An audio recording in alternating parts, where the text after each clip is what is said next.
El presidente de Mongolia acaba de romper el contrato que China le había puesto sobre la mesa. Estaba loco. En solo 45 días, su pueblo se enfrentaría al hambre. ¿Acaso no era mejor aceptar un acuerdo injusto que la inanición? Todos intentaron disuadirlo. Pero Mongolia se aferró a una última y frágil esperanza. A las 2 de la madrugada, una llamada telefónica llegó desde un país al otro lado del mundo, un país de montañas y café, Colombia. «Somos 3», dijo una voz cálida al otro lado de la línea. «Denos 6 meses». China había enviado a 15 expertos. Rusia, a 8. Pero esos 3 colombianos tenían algo que nadie más poseía, un viejo diario de cuero, ajado por el tiempo, que contenía 30 años de fracasos. Y una terquedad, una berraquera que se negaba a rendirse. En la tierra que el mundo había bautizado como imposible, un milagro estaba a punto de florecer. Mi nombre es Munk, y en aquel entonces era el ministro de Agricultura de Mongolia. Ya había pasado la barrera de los 50 años y creía haberlo visto todo. Aquel día, sin embargo, se convertiría en el más largo y agónico de mi vida. «Ministro, el embajador de China llegará esta mañana», me informó mi asistente. La noticia fue abrupta. Lo normal era recibir un aviso con una semana de antelación. Esta vez, la notificación llegó con menos de 2 horas de margen.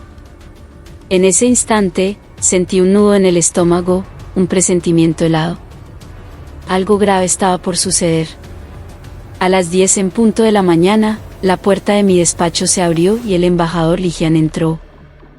A diferencia de otras ocasiones, su rostro era una máscara de seriedad.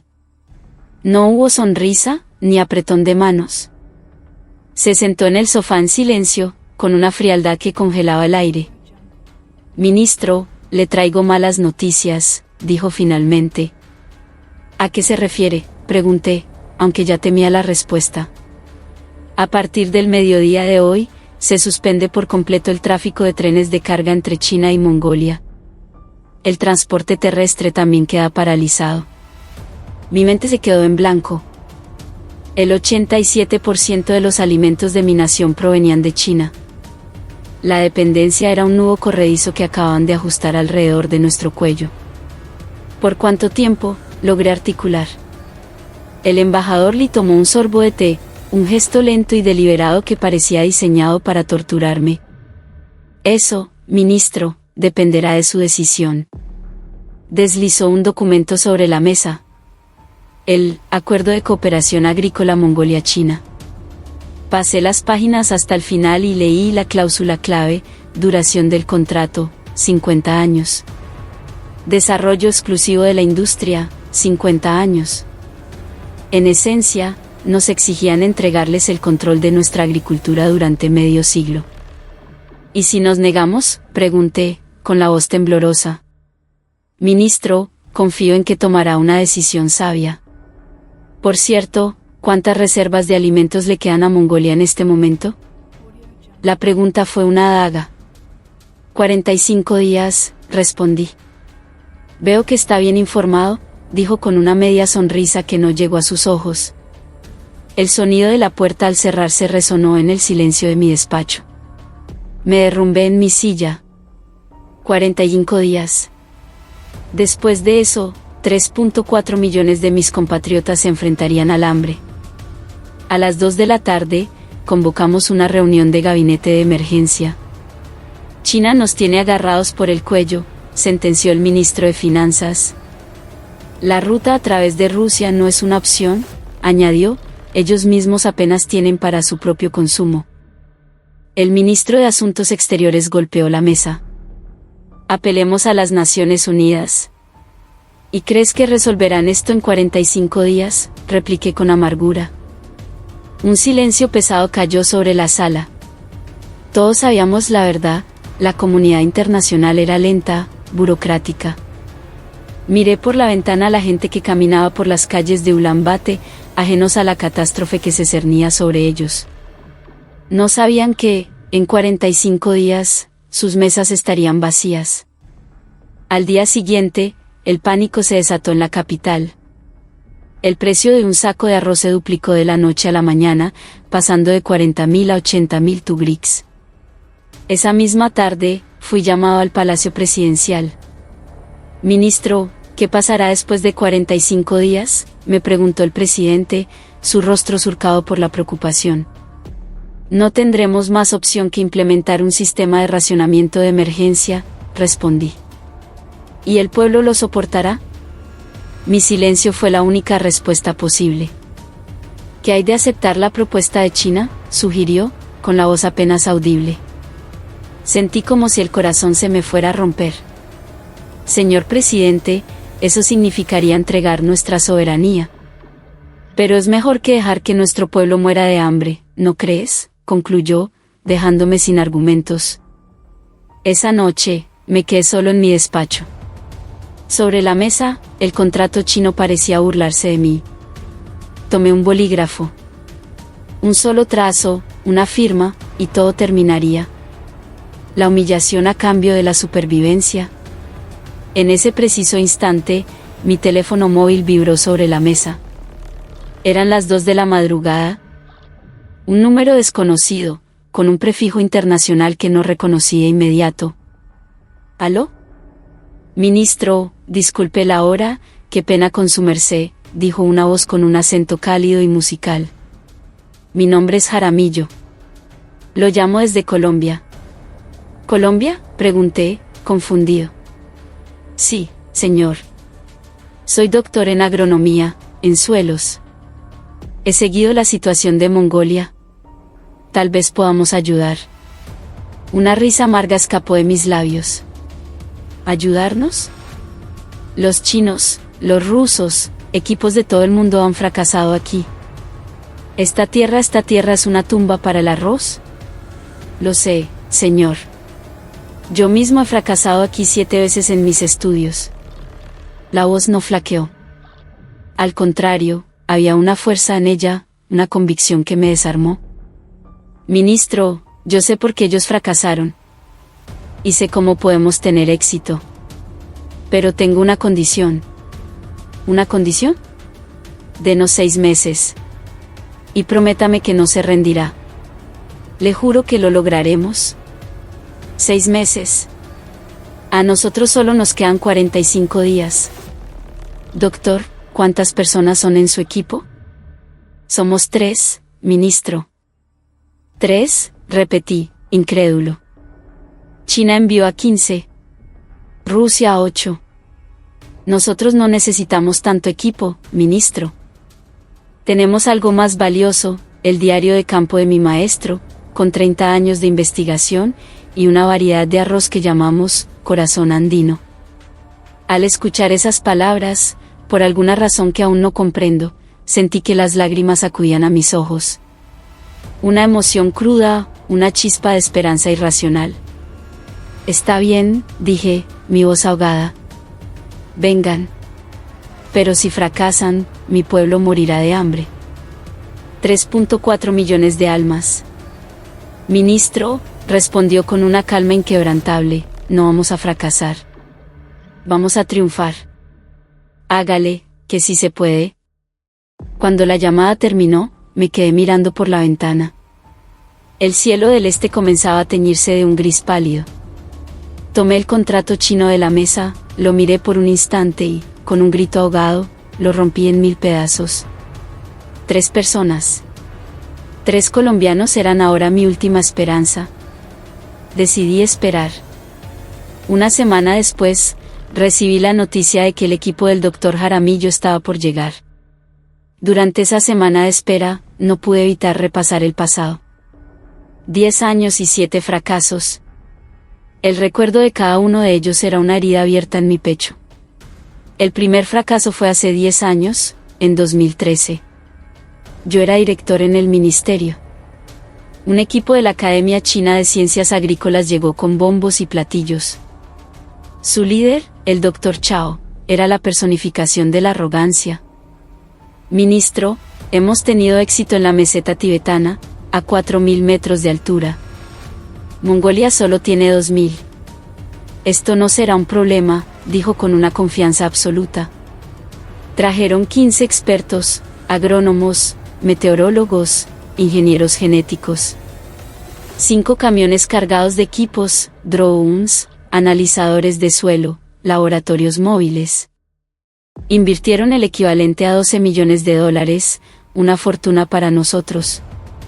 Visité el campo cada semana. Al principio, todo era optimismo. El arroz crecía verde y fuerte. Mire, ministro, exclamaba Chao. Este es el poder de nuestra tecnología. Pronto, ¿Mongolia será un país exportador de arroz? Pero el día de la presentación de resultados, su rostro era sombrío. Su arrogancia se había desvanecido.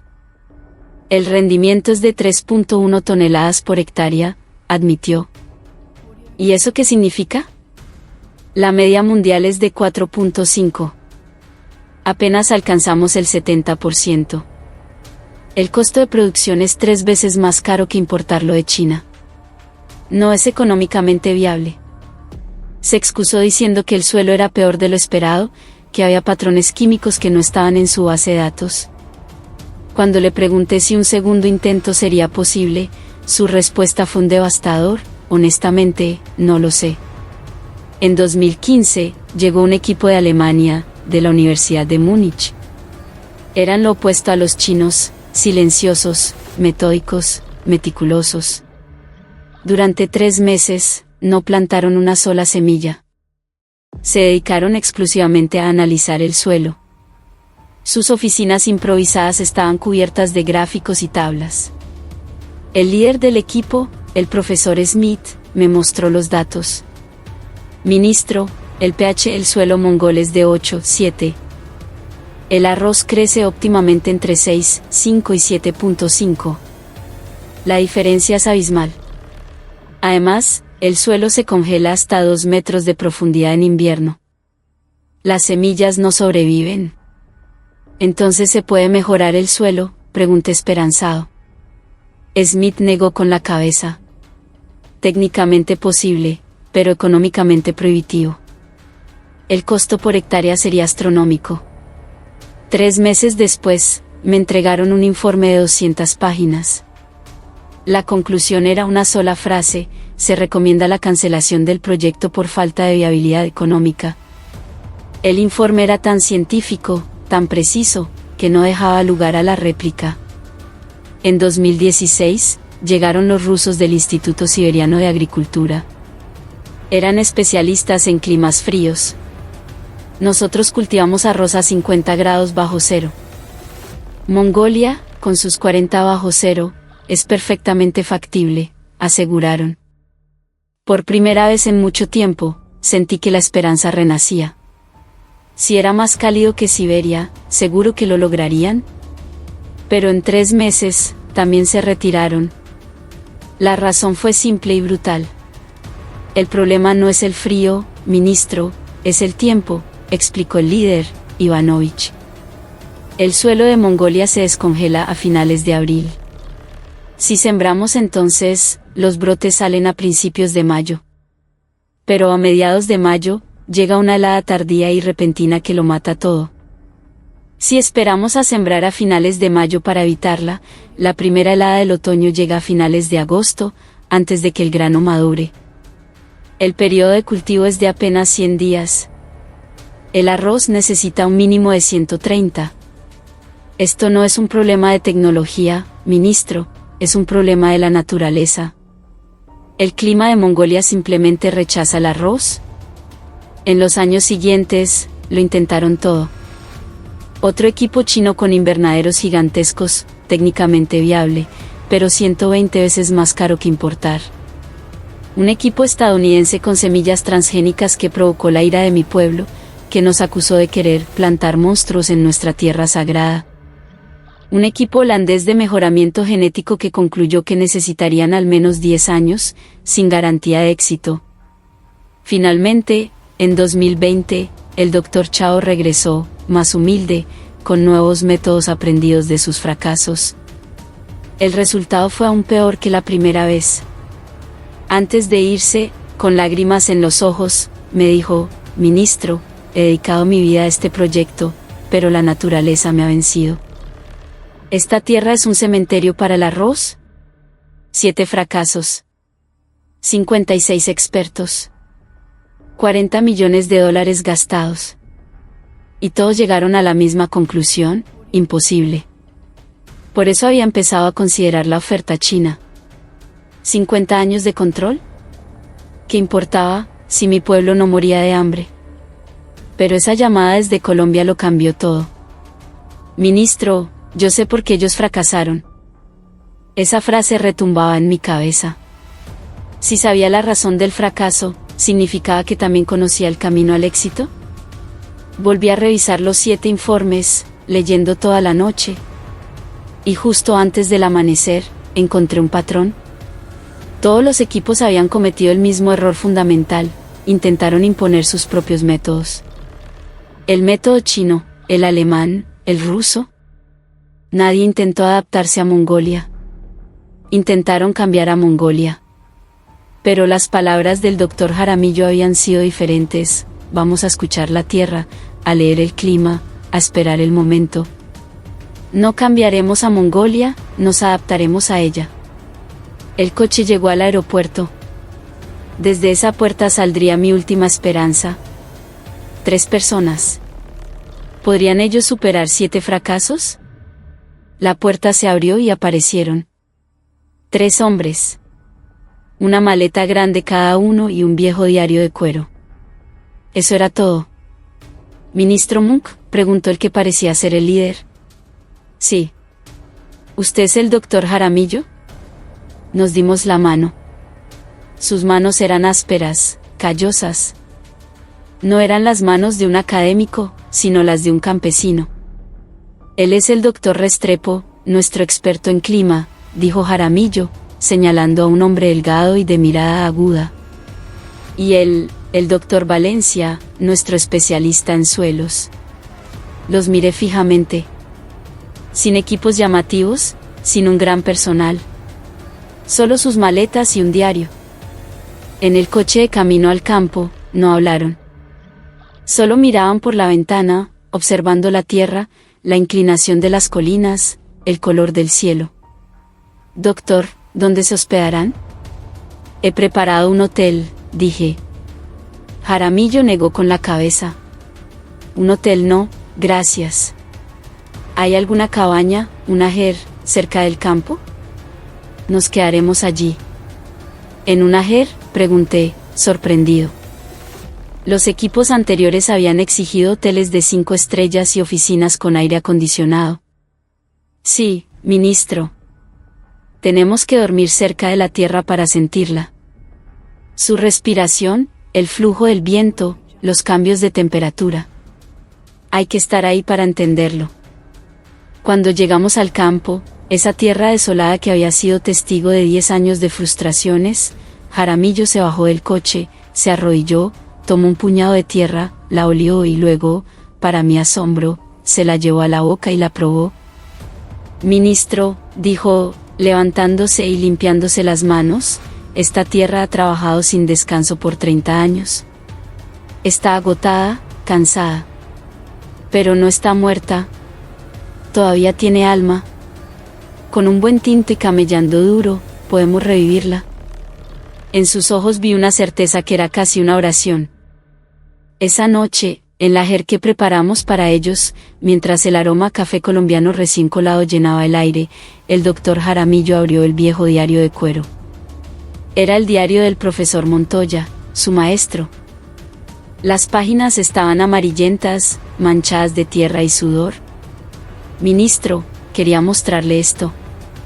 La razón por la que podemos triunfar está aquí, dijo. Mi maestro dedicó su vida a esta investigación. Él mismo experimentó 7 fracasos. ¿7 también?, pregunté, atónito. Sí. Él vino a Mongolia 3 veces, en 1985, 1995 y 2008. Esta historia empezó hace casi 40 años, mucho antes de que su gobierno nos contactara. El doctor Valencia señaló una página. Este es el análisis del primer fracaso.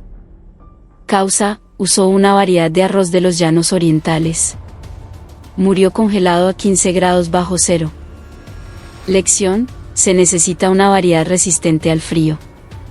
Las páginas estaban llenas de anotaciones, datos del suelo, gráficos de temperatura, análisis de cada error y planes para el siguiente intento. Por eso, mi maestro pasó 10 años desarrollando una nueva variedad, cruzando cientos de plantas. El corazón andino, explicó Jaramillo. El doctor Restrepo sacó un pequeño frasco de vidrio con semillas de arroz. Estas son las semillas. Es todo lo que nos queda.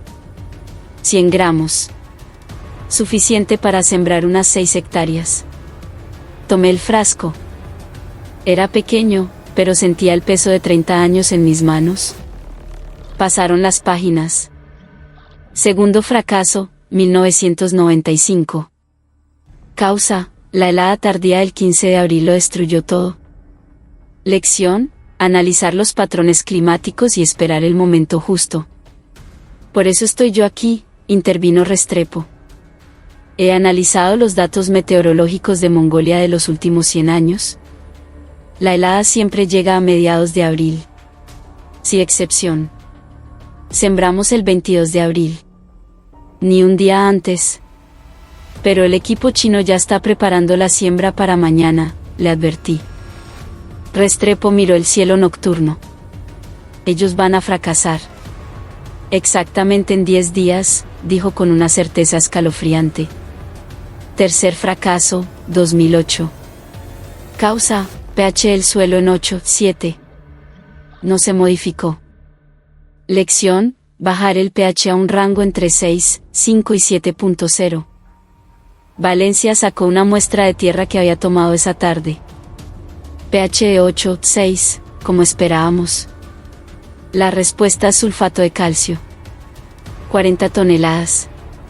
Con eso lo bajaremos a 6,7. Seguí pasando las páginas del diario. Fracaso tras fracaso, cada uno con su lección aprendida, problemas de agua, plagas, predicción de heladas. Un registro de 30 años de prueba y error. Y en la última página, escrito con una caligrafía temblorosa, leí: octavo intento. Arroz, corazón andino. Modificación del suelo. Siembra precisa. Riego por goteo. Esta vez, sí. Si no puedo yo, que lo haga Jaramillo. Si no, Restrepo. Si no, Valencia. Pero por favor, no se rindan. Las letras estaban borrosas, claramente escritas desde un lecho de enfermo. Sentí un nudo en la garganta. Mi maestro falleció el año pasado, dijo Jaramillo, con la voz quebrada. Hasta su último momento, abrazó este diario. En su cama de hospital, casi sin conciencia, me dijo: Jaramillo, mijo, termine usted lo que yo empecé. Quiero ver crecer arroz en la estepa mongola. Es mi último deseo. Valencia se secó una lágrima discretamente. Mi abuelo también me lo dijo: Valencita, cuide esas semillas. Son nuestros 30 años. Es el sueño de la familia. Esto no era un simple proyecto. Era un legado. El sueño de un hombre que había perseguido lo imposible durante toda su vida. Ministro, dijo Jaramillo, mirándome a los ojos. Vamos a triunfar. No podemos desperdiciar los 30 años de mi maestro. Tenemos que lograr lo que él soñó toda su vida. A la mañana siguiente, cuando llegué al campo, el equipo colombiano ya estaba trabajando. Valencia tomaba muestras de suelo, Restrepo instalaba una pequeña estación meteorológica, y Jaramillo caminaba por el terreno, estudiando la inclinación, el drenaje. No había máquinas sofisticadas. Usaban sus pies, sus ojos, sus manos. A lo lejos, el rugido de los tractores del campamento chino rompía el silencio. Un dron surcaba el cielo. Chao gritaba por un megáfono: hoy iniciamos la siembra. 15 hectáreas. El equipo colombiano permaneció en silencio. Doctor, ellos han empezado primero, le dije, nervioso. Jaramillo me interrumpió. Ministro, en la agricultura no gana el que empieza primero, sino el que empieza correctamente.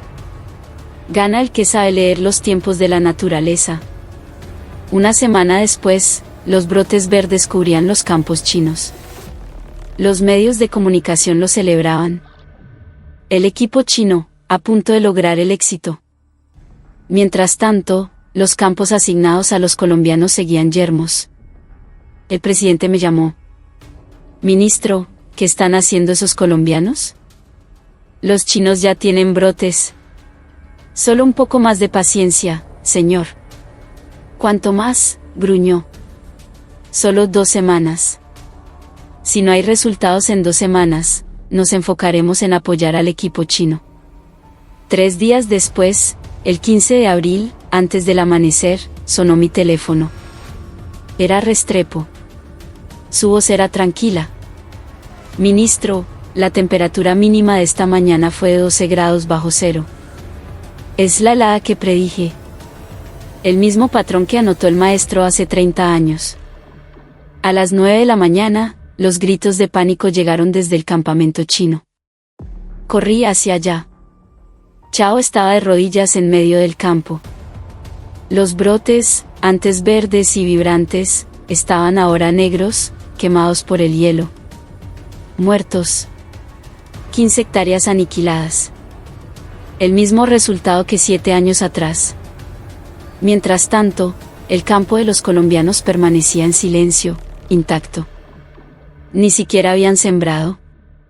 El 22 de abril, llegó el día de la siembra. 120 aldeanos se reunieron espontáneamente.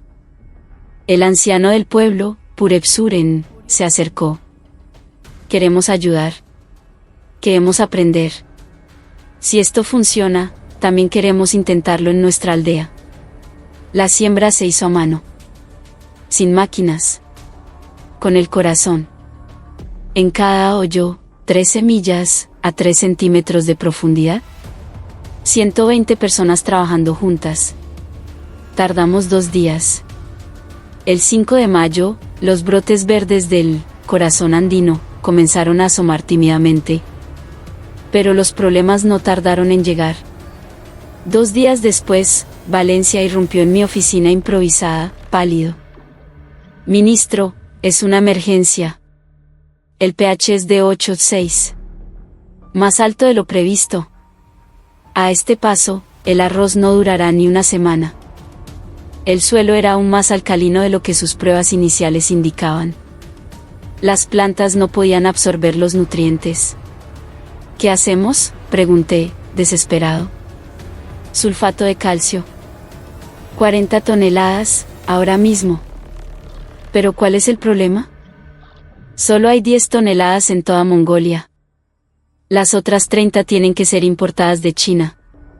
Mi corazón se detuvo. China. Estábamos bajo un embargo total, no solo de alimentos, sino de fertilizantes. Esa noche, llamé al embajador Li. Embajador, necesito un favor. Necesito importar 30 toneladas de sulfato de calcio con urgencia. Hubo un largo silencio al otro lado de la línea. Ministro, ¿es para el equipo colombiano? Sí. Será difícil sin la autorización de mi gobierno. Pero hagamos un trato. Firme el acuerdo de cooperación, y mañana mismo le envío 50 toneladas si quiere. Colgué el teléfono, temblando de rabia y de impotencia. Les comuniqué la noticia a los colombianos. Doctor, China se niega. Tendremos que esperar el envío desde Colombia. Entendido, dijo Jaramillo sin perder la calma. Haremos lo que podamos con 10 toneladas. Usaron las 10 toneladas para salvar la mitad del campo, 3 hectáreas. Las otras 3 tuvieron que ser abandonadas a su suerte. 2 días después, el arroz en esas 3 hectáreas comenzó a amarillar. Sus hojas se secaban, se retorcían. Veía la vida escaparse de ellas. El 10 de mayo, un avión de carga aterrizó en Ulambate. 30 toneladas de sulfato de calcio. Ministro, me dijo Jaramillo, me informan que fue una colecta nacional en Colombia. La gente vio la noticia y en una noche donaron el equivalente a 12 millones de dólares para pagar el flete. Sentí un nudo en la garganta. Por favor, transmita mi gratitud al pueblo colombiano. Ministro, somos hermanos en esta lucha. Es lo mínimo que podíamos hacer. Esa noche, los 120 aldeanos trabajaron bajo la luz de los faros de los camiones y linternas frontales, esparciendo el sulfato a mano. Al amanecer, el trabajo estaba hecho. Pero para parte del campo, ya era tarde. Las 3 hectáreas que tratamos están a salvo, confirmó Valencia. El resto honestamente, lo veo muy difícil.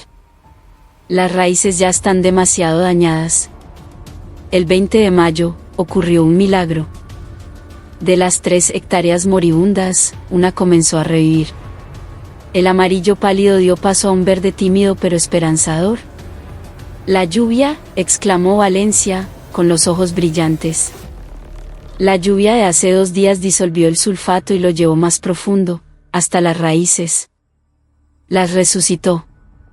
Al final, 4 de las 6 hectáreas sobrevivieron. Habíamos perdido 1/3 de la cosecha. El presidente me llamó de nuevo, su voz cargada de duda. Ministro, aun con la pérdida, ¿vas a continuar? Sí, señor. El doctor Jaramillo calcula que con 4 hectáreas todavía podemos alcanzar el objetivo. Solo Jaramillo mantenía una fe inquebrantable. Ministro, mi maestro decía que un fracaso no es el final, sino una lección. Ganamos la batalla contra el pH. Ahora, a la siguiente. La siguiente batalla fue contra el agua. El 10 de junio, comenzó una sequía. Ministro, me advirtió Restrepo, no lloverá en 40 días. La configuración de alta presión es clara. Los datos de 100 años no mienten. El río más cercano estaba a 20 kilómetros. No teníamos equipo de irrigación. Transportaremos el agua, dijo Jaramillo con simpleza. ¿Transportarla? Doctor, son 4 hectáreas. Necesitamos 2.000 litros de agua al día. 80.000 litros en 40 días. ¿Cómo van a transportar eso 3 personas? No lo haremos solos, respondió. Al día siguiente, en la reunión con los aldeanos, Jaramillo fue directo. Amigos, necesitamos su ayuda. Tenemos que transportar 2.000 litros de agua cada día durante 40 días. El río está a 20 kilómetros. Un silencio denso llenó la sala. Una anciana levantó la mano. ¿Y qué ganamos nosotros? ¿Nos pagarán? No, respondió Jaramillo con honestidad. No tenemos dinero para pagarles. Pero si esto funciona, les enseñaré todo lo que sé. Gratis. Para toda la vida. Podrán cultivar su propio arroz en su propia tierra. El anciano Purepsuren se puso de pie. Yo coopero. Con toda mi familia. Su hijo, Bayar, un joven universitario, protestó. Papá, mañana tengo clases. Purepsuren lo miró fijamente. Bayar, a la universidad puedes volver. Pero este momento no se repetirá. ¿Qué estudias? ¿Agronomía? Pues hoy vas a aprender agronomía de verdad. No de los libros. De la tierra. El joven asintió lentamente. Está bien, papá. ¿Lo haré? Una joven viuda llamada Tsolmon, con un bebé en brazos, también se levantó. Yo también ayudaré. Mi esposo murió hace 3 años en un accidente yendo a China a comprar arroz. Si podemos cultivarlo aquí, ninguna otra mujer perderá a su esposo por eso. Una a una, todas las manos se levantaron. 120 personas. El relevo del agua comenzó a las 5 de la mañana. Dividimos los 20 kilómetros en 4 tramos de 5. El primer tramo, los jóvenes. El segundo, los adultos. El tercero, los mayores cargando los cubos en un viejo camión. Y el cuarto, el resto, llevándolo hasta los campos. Yo me uní. Sostuve un cubo de 20 litros.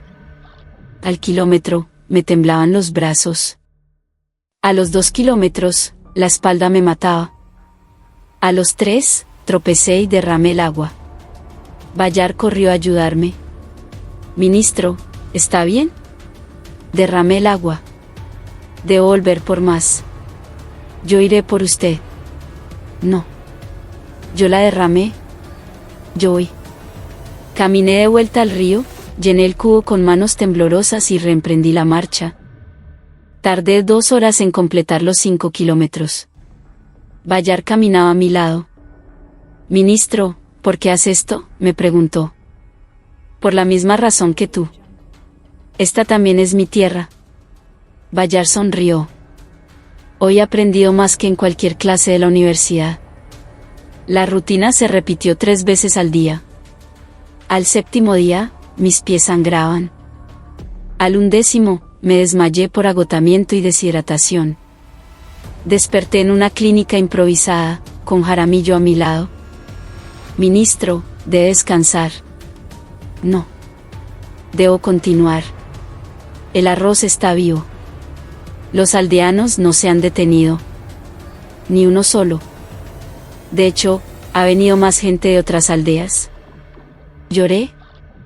¿Por qué hacen tanto por nosotros? Porque usted lo hizo primero, ministro. Porque lo vieron caminar con ellos, cargar el agua hasta desmayarse. Eso movió sus corazones. Al 15º día, volví. La gente me recibió con sonrisas. El número de voluntarios había crecido a 300. La televisión nacional vino a cubrir la historia. Después de la transmisión, llegaron estudiantes de Ulaanbaatar para ayudar los fines de semana. El día 30, el doctor Chao apareció. Observó en silencio por un largo rato. Ministro, esto es una locura, dijo. Quizás. Pero es una locura hermosa. Tomó un cubo. ¿Puedo ayudar? Con él, sus 15 hombres se unieron al relevo. Estaba equivocado, ministro, me dijo mientras caminábamos. La agricultura no es solo tecnología. Es sobre la gente. El día 40, llovió. La gente gritaba, bailaba y lloraba bajo la lluvia. Nos abrazamos. Jaramillo me puso una mano en el hombro. Ministro, el verdadero milagro es este. La gente unida. Pero la crisis no había terminado. El terreno irregular hacía que el agua se acumulara en unas zonas y escaseara en otras. Necesitamos un sistema de riego por goteo, explicó Valencia. Pero no tenemos los materiales, y tardarían un mes en llegar. Lo construiremos, dijo Jaramillo. ¿Construir qué?, pregunté. Un sistema de riego por goteo. Con botellas de plástico. Necesitaban 15.000 botellas. Purepsuren organizó la recolección. En 3 días, los aldeanos habían reunido 15.000 botellas de toda la región. Las mujeres pasaron 2 días perforando un pequeño agujero en cada tapa, con los dedos ensangrentados. Luego, colocaron una botella junto a cada planta de arroz. El sistema funcionó a la perfección. A principios de agosto, el relevo de agua finalmente terminó. El doctor Chao vino a despedirse, pero antes hizo una profunda reverencia. Doctor Jaramillo, perdí. Ustedes no solo se ganaron la tierra, se ganaron el corazón de la gente. Yo solo tenía máquinas. El 15 de agosto, el arroz comenzó a tomar un color dorado. 2 semanas antes que el de los chinos que habían replantado. El corazón andino era una variedad de maduración temprana. El 20 de agosto, la llamada de emergencia de Restrepo me heló la sangre. Ministro, una helada. 3 grados bajo cero en la madrugada del 23 de agosto. Nuestro arroz está maduro en un 95%. Si cosechamos ya, lo salvamos. Pero el de los chinos está al 80%. No lo lograrán, me explicó. Podemos cosechar todo a tiempo. 3 de nosotros no. Necesitamos al menos 100 personas. Purepsuren no esperó a que yo dijera nada. Una hora después, 420 personas estaban en la plaza del pueblo. La gratitud después. Ahora, a cosechar. La cosecha comenzó a las 5 de la tarde. 420 personas trabajando como una sola. Yo tomé una hoz por primera vez en mi vida. Al caer la noche, encendimos linternas y los faros de los camiones. A las 10 de la noche, habíamos terminado la mitad. A medianoche, 3/4 partes. Justo antes del amanecer, a las 5 de la mañana, la última espiga fue cortada y trillada. La gente se desplomó en el suelo, exhausta, pero sonriendo. Esa madrugada, la temperatura cayó a 3 grados bajo cero. Una capa de escarcha blanca cubrió el paisaje. Los campos chinos se congelaron. El arroz se volvió marrón. Chao cayó de rodillas, llorando. El día de la presentación de resultados, frente a inspectores, periodistas y cientos de ciudadanos, se leyó el veredicto. Equipo chino, pérdida del 60% por helada. Rendimiento final, 2.1 toneladas por hectárea. Un silencio pesado. Equipo de Colombia, sin pérdidas por helada.